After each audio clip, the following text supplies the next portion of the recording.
It was a bit of problems getting out because as I was trying to get out, there were things and debris and bits coming off the building, flying down. There was some security barriers by the bottom of the stairs where we got stuck. We couldn't get out of the building because you need a key fob, and luckily we had a fob.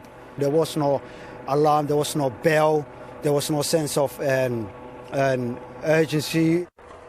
The fire was all-consuming, devastatingly quick, and it was the worst fear of residents who had raised general concerns about fire safety in the past. Why were they ignored? The investigation will likely focus on the cladding, which experts believe accelerated the blaze. Rain screen cladding, curtain wall facades and replacement windows were all fitted to improve the thermal insulation and modernise the look of the building. What you have with the gap between the insulation and the external cladding is in effect a chimney. The fire gets out of the flat, it sets fire to the insulation, the flames start rising, they rise through the gap between the cladding and the insulation because it can touch the whole of the surface. According to a planning document, it was only added to improve the view of the building for the surrounding area, which includes luxury flats and conservation sites. So we've discussed with the Department for Regional Government, local authorities and the fire service a process whereby we seek to identify towers that might be in a similar process of refurbishment, run a system of checks and inspections so that we as quickly as possible can give reassurance to people. The tower had stood for decades but was refurbished only last year. A typical floor is said to have 4 two-bed apartments and 2 one-bedroom apartments with 1 central staircase and 2 lifts. A new smoke ventilation system was installed in the lobby, with a detector and a signal on each floor connected to a central system. This smoke ventilation system was designed to protect the stairwell from smoke if there were a fire within a flat. The main fire escape on the ground floor was from the boxing club lobby.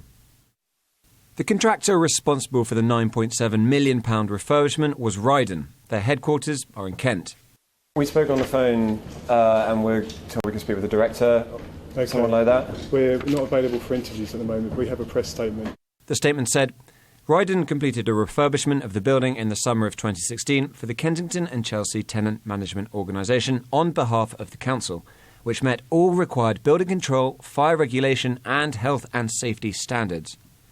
This tower, just by the Grenfell Tower, was built at the same time to the same standard. The fire expert explained how its safety features are designed. There's one fire escape, that's enough. Yeah, because what they've limited is the travel distance from the potential fire source into a sterile stair core and protected zone. There's no combustibles in here, or very, very minimal. Therefore, there's no fire source and shouldn't be any fire spread potential. Therefore, people can move from the flat through their door, through the first lobby door, through the second lobby door, through the third lobby door, and into the stair core. They're moving through increasing levels of safety. The Kensington and Chelsea Tenant Management Organisation acknowledged that issues had been raised by residents and said they would form part of the forthcoming investigations. We do listen to residents. I've got 8 residents on my board who are very concerned about these things, and we address them and get to the bottom of it. I can't really comment what other councillors are saying at the moment. I've listened to Councillor Paget Brown, the leader of the council. I think along with the police and the fire brigade, we're just trying to resolve where we are at the moment, and then we'll all contribute to the investigation to find out the causes rather than respond to what people say. Those investigations will take time. Right now, there are many questions, but very few people willing to give answers. Tom Cheshire, Sky News.